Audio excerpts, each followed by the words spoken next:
In the Rearview, Jack Rains had been a trucker for 25 years, and in that time, he'd seen his fair share of weird things on the road. Strange lights in the sky, shadows that moved when they shouldn't, figures standing just beyond the reach of his headlights. But nothing ever stuck with him. He figured the road played tricks on a man's mind if he let it. Then came the night on Route 17. The storm had rolled in fast. 1 minute, the sky was clear. The next, his windshield wipers were fighting against thick sheets of rain. Thunder rumbled low and mean, shaking the ground beneath his wheels. He kept his hands steady on the wheel, eyes fixed on the road, counting the mile markers like he always did. That was when he saw the hitchhiker, a lone figure standing just beyond the white line on the shoulder, thumb out, drenched from head to toe. Jack wasn't in the habit of picking up strangers. Too many horror stories about what could happen. But something about the guy made him slow down. Maybe it was the way he stood there, stiff as a statue, head bowed like he was already defeated. Maybe it was the storm, the way the wind howled around him like a hungry thing. Jack eased the truck to a stop, flipping on his hazards. The man climbed in without a word, shaking off the rain like a dog. Jack glanced at him, taking in the sharp cheekbones, the deep-set eyes. He looked familiar, though Jack couldn't place from where. "Where you headed?" Jack asked. The man turned to him, his face unreadable. "Home." Jack nodded. "Where's home?" The man didn't answer, just stared straight ahead, hands folded in his lap. Jack felt a chill creep up his spine, but he pushed it down. Maybe the guy was just tired. Maybe he'd had a rough night. Who was Jack to judge? They drove in silence for a long time. The rain kept coming, hammering against the cab. Jack kept his eyes on the road, watching the mile markers tick by. He glanced in the rearview mirror once, expecting to see nothing but empty road behind him. Instead, he saw the hitchhiker, standing at the last mile marker they'd passed. Jack's grip on the wheel tightened. He snapped his eyes to the passenger seat, but the man was still there, sitting stiff and still, staring ahead. Jack swallowed hard. Maybe he was just tired. Maybe the rain was messing with his vision. He shook his head and kept driving. Another mile marker passed. He glanced in the mirror. The hitchhiker was there again. Same spot, same posture, just standing there, watching. Jack's pulse kicked up. He flicked his eyes to the passenger seat again. The man hadn't moved. "Hey," Jack said, trying to keep his voice steady. "You sure you're all right?" The man turned to him then, slow and deliberate. His face had changed. It was still him, but off. The skin looked stretched too tight, the eyes too deep, the mouth too wide. Jack's stomach flipped. He jerked his gaze back to the road, but now he saw something ahead. Another mile marker coming up fast, and the hitchhiker was there. waiting. Jack slammed on the brakes. The truck skidded, tires screeching against the wet pavement. He turned to the passenger seat, but it was empty. The man was gone. Jack's breath came hard and fast. He looked in the mirror again. The hitchhiker was still standing at the last mile marker, but this time, he was smiling. Jack didn't remember getting the truck moving again. His hands felt numb on the wheel, his mind a foggy mess. He just drove, faster than he should have, ignoring the rain, the wind, the shaking in his bones. Mile marker. He was there. Mile marker, there again. And each time, he looked worse. His skin was sagging now, peeling away in places like old leather. His fingers were too long, nails blackened. His eyes. Jack didn't want to think about his eyes, but he couldn't stop looking. Jack drove for hours, maybe days, but the road never changed. The storm never stopped. The mile markers kept coming, and the hitchhiker kept waiting. And then, something shifted. Jack felt it in his bones before he saw it. Up ahead, at the next mile marker, the hitchhiker wasn't alone. Another figure stood beside him, and this one looked exactly like Jack. His stomach twisted, his head swam. He mashed his foot against the gas pedal, but the truck didn't speed up. The road stretched endlessly in front of him, a loop that never ended. The hitchhiker, the one that looked like him, raised a hand. Jack screamed, and then the truck hit the mile marker. The storm faded. The road fell silent. A long-haul trucker drove down Route 17, humming along with the radio. He knew the road well, had been driving it for years.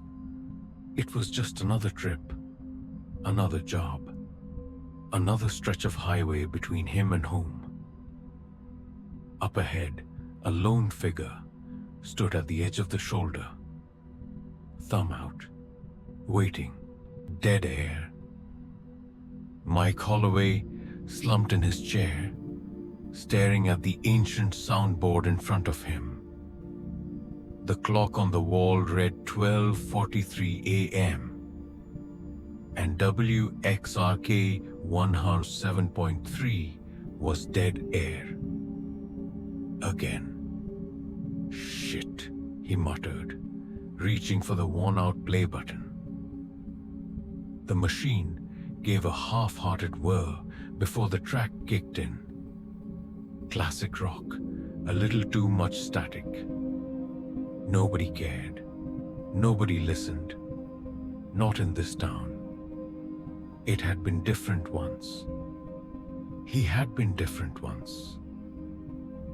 There was a time when Mike had mattered. Now, he was just another voice lost in the hum of late-night frequencies. That was Led Zeppelin, he said, forcing a smile into his voice. And if you're still awake, God help you, because I sure as hell can't. Up next, a little something to keep us company in the dark.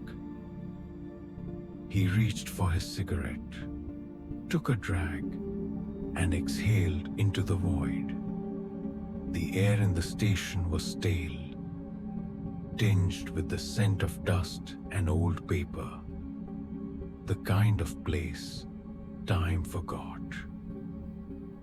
Then it happened. A faint whisper, buried in the static. Mike froze.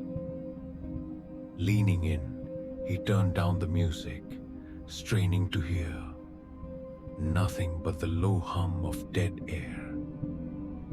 Jesus, he was tired. Maybe it was the whiskey.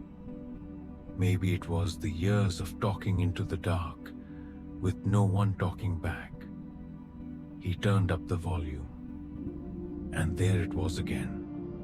A voice. His voice. "Mike," it whispered. "Help me." His heart gave a dull thud against his ribs. He scanned the console, checking the feeds, the lines. No calls were coming in. "What the hell?" he murmured. He tapped the mic. If you're calling in, do me a favor and say something that doesn't make me think I'm losing my goddamn mind." Silence. Then, "Mike, it's you. I'm you." The air in the room turned to ice. He stared at the blinking red light on the phone line. There was no caller ID, just a void. "Okay, buddy," he said slowly, forcing a chuckle. "Great prank, very creepy, you got me. Listen to me, there isn't much time.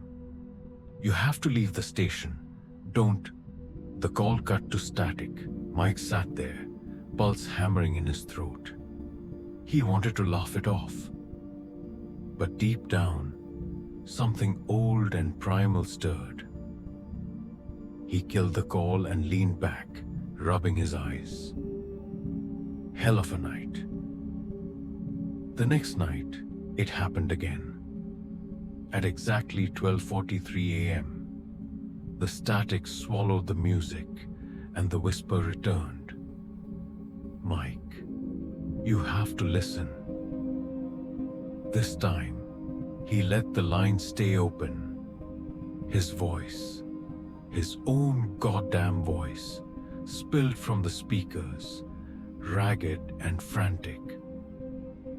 "You're going to die. I saw it. I felt it. It hurts, Mike. Oh God, it hurts." Mike's hands clenched the edge of the desk. "Who the hell is this?" "You. It's you. The thing in the dark.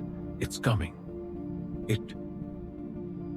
Static, dead air. Then the line clicked off.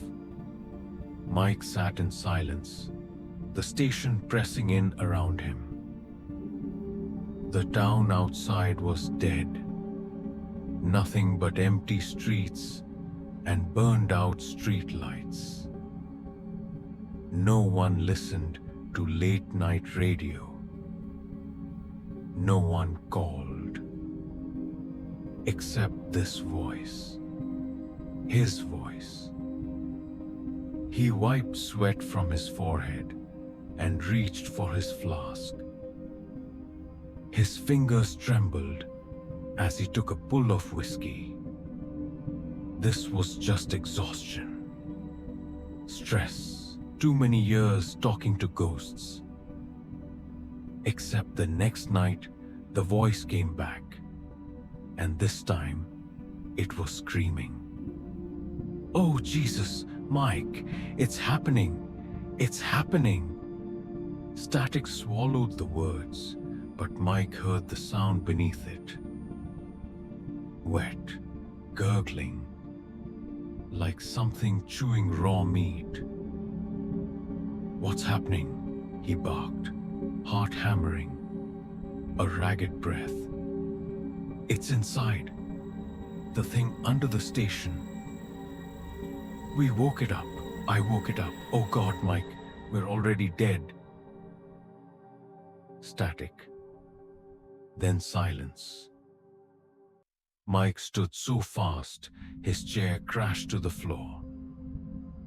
He turned in a slow circle, staring at the old peeling walls of WXRK. He had worked here for 20 years. He had never once questioned the history of the place. The station had always been here. A relic from before the town had started to rot. He grabbed his jacket and went outside. The night was thick, the air heavy. Something in the distance hummed. A low, vibrating sound. Just beneath the edge of hearing. A sound like dead air. Mike spent the next day digging. The library archives were useless. But the basement? That was another story. Behind stacks of old vinyl and forgotten reel-to-reel tapes, he found the trapdoor. It led to stone, an old foundation buried deep beneath the modern floor. The walls were carved with symbols, crude and jagged. In the center of the room, a pit gaped open, as if something had been buried, or something had crawled out. Mike's breath came short.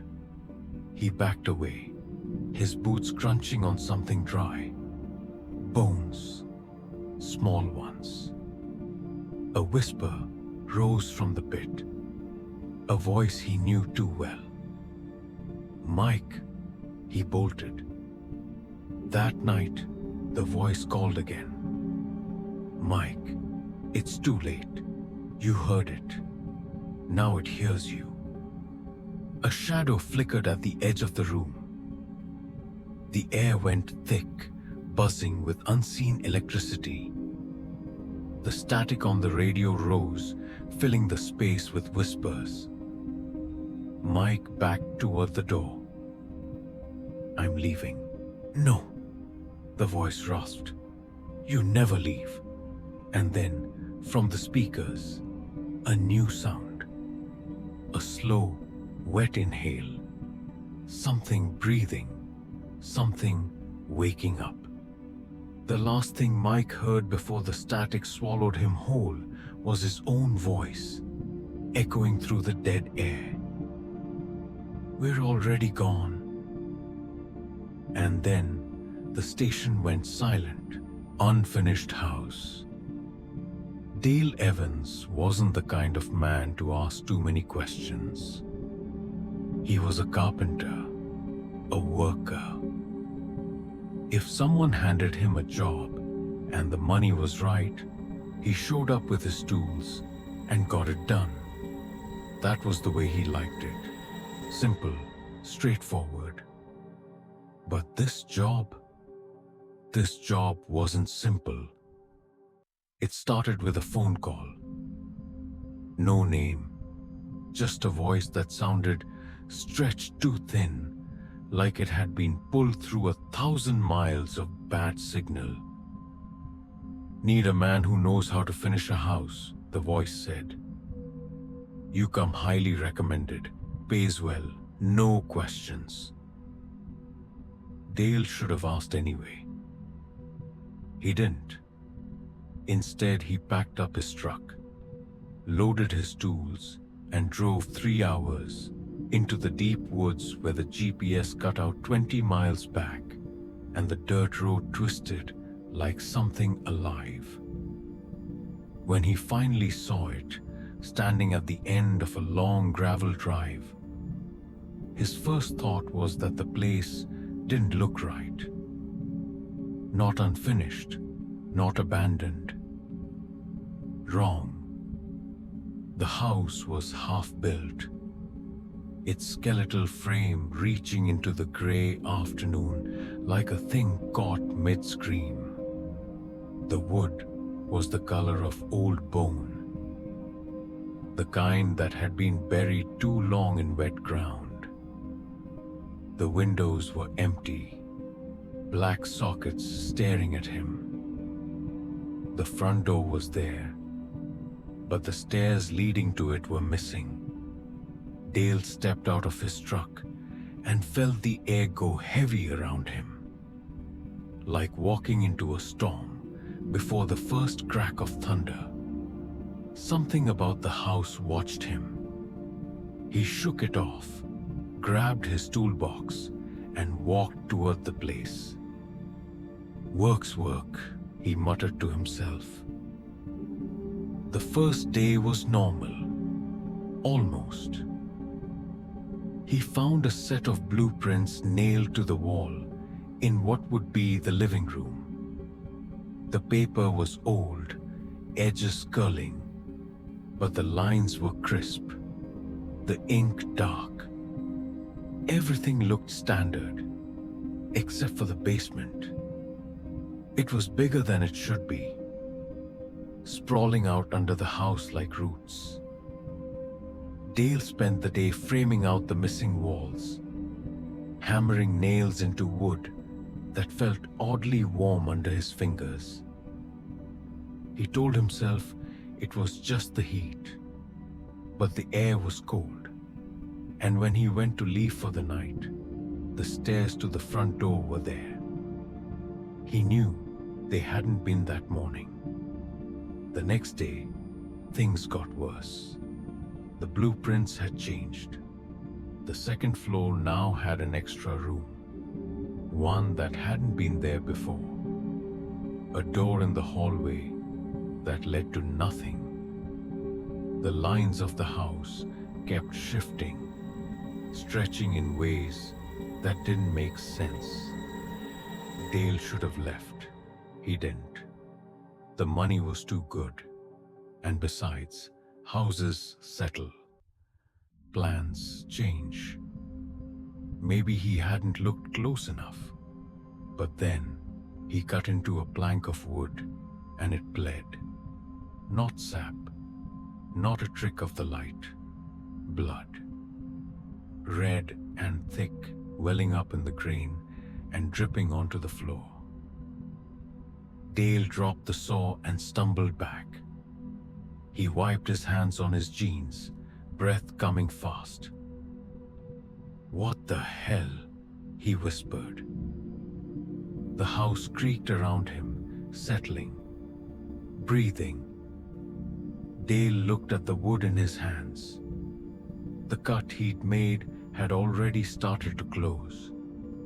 By the end of the week, the house had grown. Rooms appeared overnight. Hallways stretched longer than they had any right to be. He would leave his tools in one place and find them in another.